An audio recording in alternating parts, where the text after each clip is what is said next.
Happy Sunday to you. Sarah from Funky Fossil here with another episode of Make It Sunday. And the year is rapidly drawing to a close, isn't it? We're well into December now. And this week I thought I would have another play in my journal, my A5 art journal, and get out a kind of combination of products that weren't released at the same time, but I think will work really nicely together to give us I'll show you what my inspiration is.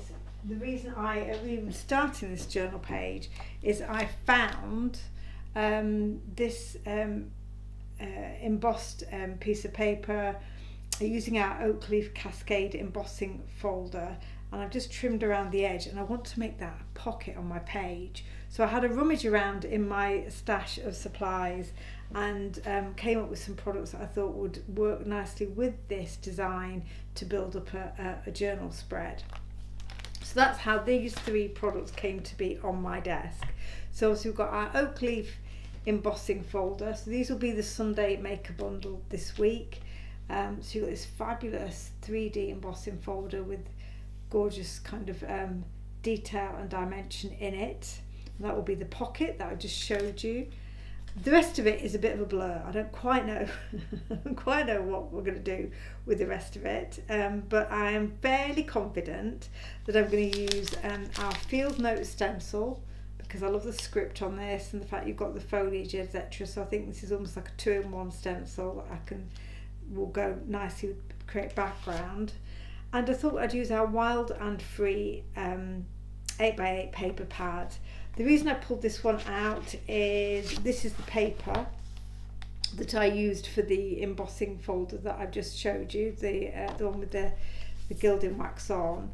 But actually, despite the fact this is full of kind of animal prints, etc., it's got some lovely kind of rich autumnal colours in here and some fantastic areas for collaging and stamping. So I'm going to use this paper pad to add some further paper details. We've got this one, gorgeous page, to add some further elements to our journal layout. Beyond that, I don't quite know what I'm going to use, and obviously if I use other products I will give them a shout out as they come into play. But these three items will be the Sunday makeup bundle this week. So first of all, let's do the bit that I do know I want to use on my journal page, which is the pocket, because I think this is going to be it's a lovely size pocket, and it's a good reminder that with our embossing folders, you remember that you've got elements there that you can cut out. You could use just a segment of this embossing folder to add a kind of a dimensional embellishment on your project. I've just literally cut around the outer edge here. But as you can see, the design has also got some further kind of gilding and pigment ink on it, really helping that design to pop. Because I've pulled it out already, I've run it through my machine once, and you can see the embossed design gets a bit lost on that pattern paper. It's already got lovely textures in the paper itself, but then you lose the detail of the emboss, which as you can see on the back here is really lovely and deep. So let's bring that design back out, and then we can do some further work on building this into an actual layout. So what I'm going to use is some gilding wax, my Pebeo gilding wax, and some white pigment ink. So I love the Stamps by Me cotton pigment ink for giving me some kind of further white elements on this design. And one of the things that I've come to love about embossing folders, it's not a product I used a lot before this year, but it's just the fact that you can kind of really go backwards and forwards and work on them as much or as little as you want to. Sometimes just white on white gives you a beautiful effect, but equally just tap this out on my finger onto my mat, so I don't want to put too much on the design straight away, and just bring it out. But yeah, I love that you can just be white on white and give you a really beautiful elegant look, or you can do a real mixed media finish get your inks and sprays and pull the design back, to pull the design out, knock it back, because of course that raised emboss gives you lots of options on how you're going to further kind of work on the design. I'm hoping this is going to come off this mat, this gilding wax. So I tend to be fairly cautious with my embossing, my gilding wax, and I don't like to have too much on my fingers. Though these embossing folders, because they're 3D embossing folders, they do give you a lovely deep emboss, so you're not got to be too tentative in terms of worrying about picking up the kind of the background. Your fingers should be able to glide over the design quite easily without you worrying about it kind of catching too much of the base. I won't do the whole of this design, so obviously we've got one done already. I just wanted to give you an idea of how I had added that further finish to the leaves on the one that we're going to use in the journal itself. Of course, now I've started, it's quite addictive and I'm carrying on. So there we go.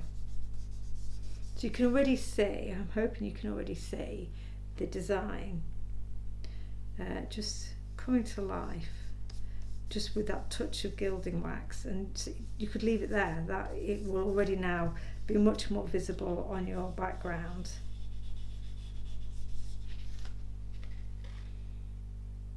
And see how it's caught, catches the light there, gives it a really lovely metallic look.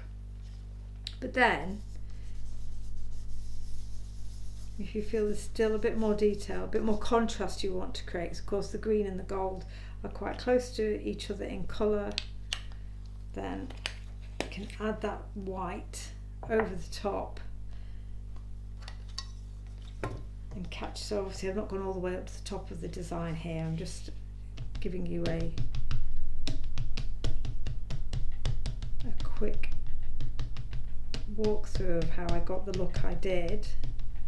You can just see, because it's 3D, you've got different layers, you've got the leaves overlapping each other. So when you take your white ink pad over the surface, and I'm just tapping the ink pad, I'm not running it over, I am literally just tapping it so it catches the highest elements of the design. You can see how it doesn't catch all of it, it just catches the bits that are most prominent.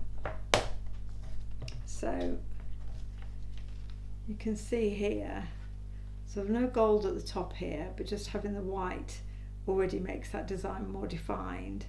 And then at the bottom here, you can see where you've got the elements of both the gold and the white almost kind of a frosty finish around the edges of the leaves and catching the acorns as well. So that's a good way of showing you how the dimension really kind of stands out on the paper now. So all I do with that then, or did do with that, is cut around the design, just cut the outline of the leaves. I cut out these straight edges here so that I would have a more organic shape around the edge, and that's what will make the pocket on our journal page. So I'm going to de-gild myself and the mat, and then I'll come back and we'll do a bit of work on the background that this pocket is going to sit over the top of. So I shall see you in a second. Okay, so I've had a bit of time to just think about how I'm going to assemble these journal pages. I think I'm just going to lay my pocket down on one of the fabulous papers from the Wild and Free paper pad, because that's got quite a lot of texture already. I might add a little bit of stenciling to that, but I think that page is going to be pretty much done. What I've also done is cut up one of the papers from the pad and taken the kind of blocks of colour that are already there and provided for you in the design, and used a bit of the green that's obviously kind of reflected in the pocket, and put together a kind of a little bit of a grid collage, just having them overlapping. I've taken a photo of this because obviously I'm going to take it off the page in order to do a bit of background colour. And this large butterfly is from our Dark Alchemy paper pad. I thought that sat quite nicely there and works well with the colours. So my next step, really, once I've taken these off the page, is to get a little bit of colour down. I've got my Distress Oxides, I've got some sprays in various from various brands, but in the kind of the same colour palette as the papers that I've already got down. And I'm going to get some colour down, add a little bit of stenciling with our Field Notes stencil, get a bit of script on there, being aware of the area that's already covered by the paper. So it's probably going to be more working in these the top right and bottom left corners of the page, as that's where any colour that I put down is going to be most visible. So what I'm going to do is just speed that part of the process up, so you can watch me putting the colour down and having to play with that process, and then we'll come back while we're adding the stenciling and adhering down our collage, so you can see how the page finally comes together. So just wanted to give you a sense of where I think I'm now going, and I shall now speed things up a little bit while we get playing with our inks. So I shall hope you enjoy this next part of the process.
So my splattery page is all dry. Hopefully you found it helpful just watching how I did that. There's lots of ways of getting your ink onto your paper. I quite like using either an acetate sheet or some packaging, partly because it just gives me a little bit more control, and also I quite like the splattery look that it gives me rather than a kind of a solid wash of colour.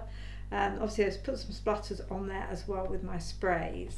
And now what I'm going to do is use the Field Note stencil, put a bit of the ground espresso onto the page. Again, still thinking about my corners, which are going to be most visible. Obviously you can cover the whole page, but just being mindful about which bits are actually likely to show from beneath the collage we're going to put down over the top. So I'm particularly focused on the script part of the stencil, using my blending brush. You could absolutely use some texture paste and give it a little bit more dimension. I'm just conscious of drying time on this occasion, but I do like script with paste, or use your embossing paste as well. They're always a cool, it really doesn't matter which way you use the stencil, so I think I'm going to use it this way so I'm not fighting with the spine. So yeah, you could use your embossing powders. I'm just taking some of that ink off my stencil before I flip it over. And this again, this is about adding marks. It's not really about adding anything that's a focal point or an area that's going to draw the eye. It's just adding a little bit. That brown's a kind of slightly deeper colour than we have on a lot of the splatters, so it should give it a little bit more texture.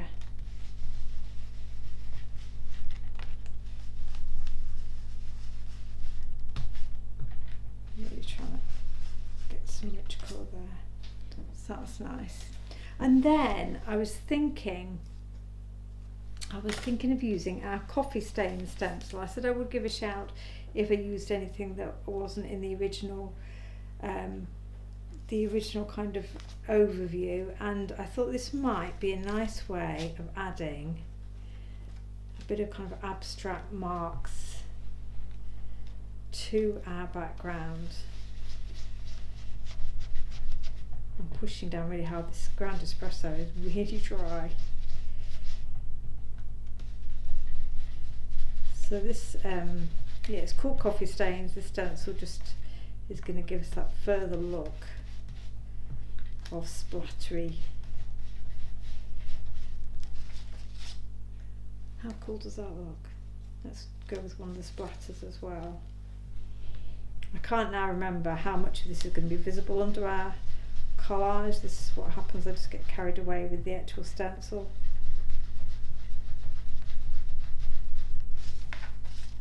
Let's put some splatter up here as well.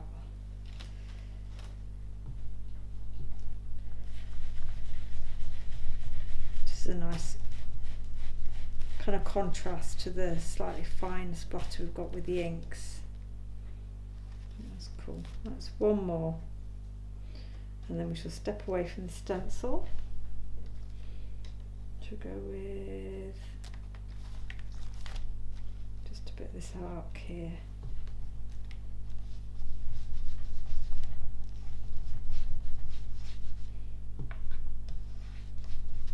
Oops.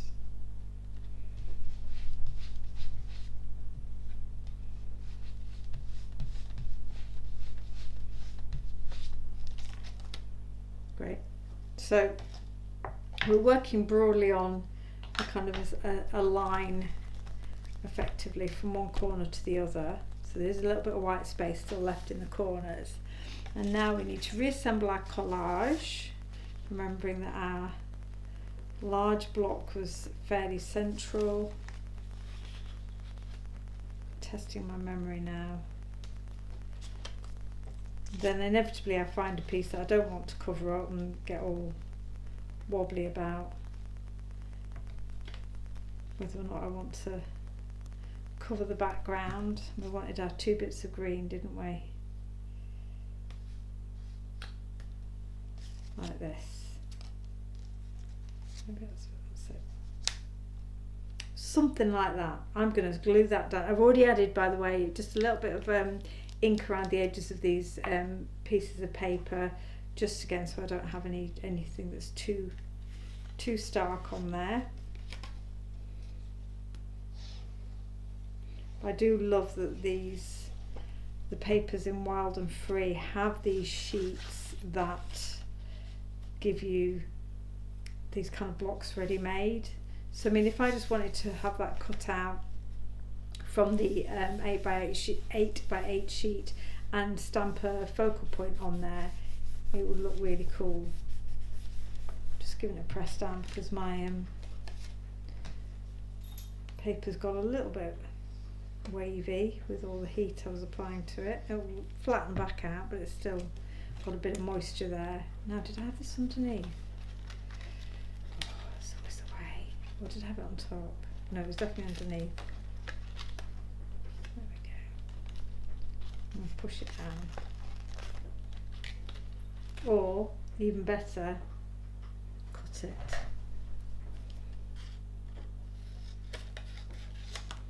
There we go. Yeah, it's definitely underneath, wasn't it?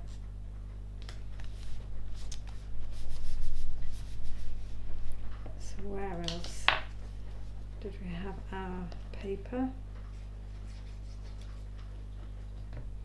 This is one of my favourite things to do with papers, because I love pattern paper and I love the textures you can get in your papers, but sometimes I can find it a bit overwhelming in terms of how do I then work on top of it.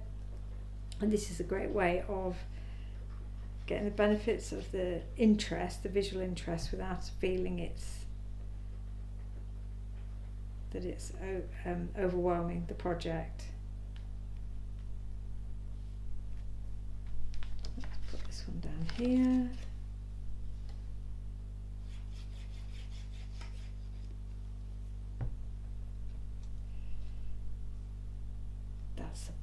That's about right, isn't it? And nobody will know whether it wasn't what I originally intended to put down, because I'm sure you won't tell on me. There's 2 bits of green, just balancing it out. Also, I'll be trimming this piece off that's off the edge of the page. I'm not going to glue this all the way down, but in reality, although if it's on a card front, it's quite nice to have your wings lifting up on this occasion. In a journal, they're going to be flattened anyway, aren't they?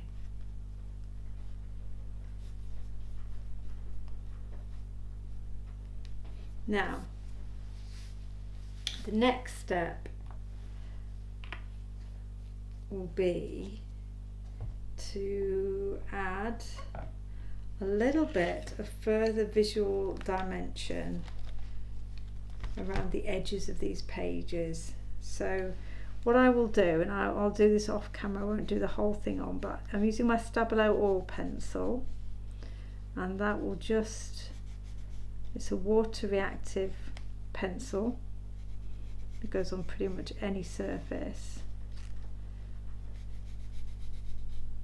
You can see I'm just going down one side of my papers.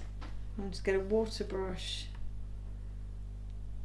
a little bit of moisture on there, and then we'll be able to create a drop shadow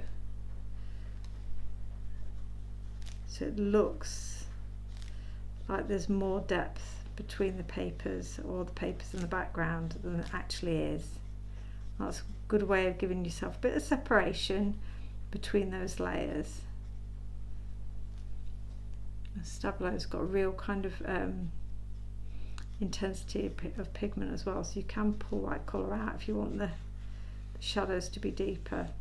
And I'll probably do that around my butterfly as well to give that some extra dimension. So I'm going to go around all of those elements to just pull them out a little bit, and I will put my, I can't find my word, there we go, the word, the kind of chipboard word from the Tim Holtz, I think it's ideology. I'll probably put objet trouvé there, as you've seen me do in other videos. I think it was 2 weeks ago that I did this. I will colour tint this with my distress crayons, and I will take some of the depth off it as well, just so it's not sitting too proud.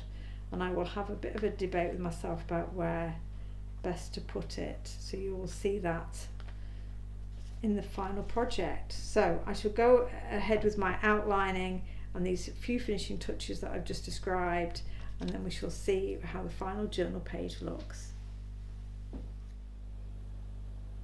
So there we have the finished layout. All started with our embossing folder that I wanted to turn into a pocket on our journal, so I'm now able to put some tags and things into there, and that really was the jumping off point in terms of the palette and the kind of the theme that I went with. They're two quite different pages, but the colours, the fact that the papers are all from the same pad, kind of pull it together. And I really like this kind of this grid collage with the splatter in the background, a bit of stenciling, super easy to do. So all of that, we just took one embossing folder, a couple of sheets of paper, and a couple of stencils and a little bit of ink. Really, really simple. I hope you enjoyed this Sunday's make, and that if you don't already, subscribe to the channel and like this video so more people can come and join us on a Sunday to see what we're doing with our Funky Fossil products. You'll find the Sunday Makers Bundle in the links in the description box below. But all remains for me to say is I hope you have a wonderful creative Sunday and have enjoyed this video, and I shall see you again next week for the last video of 2024. Bye for now.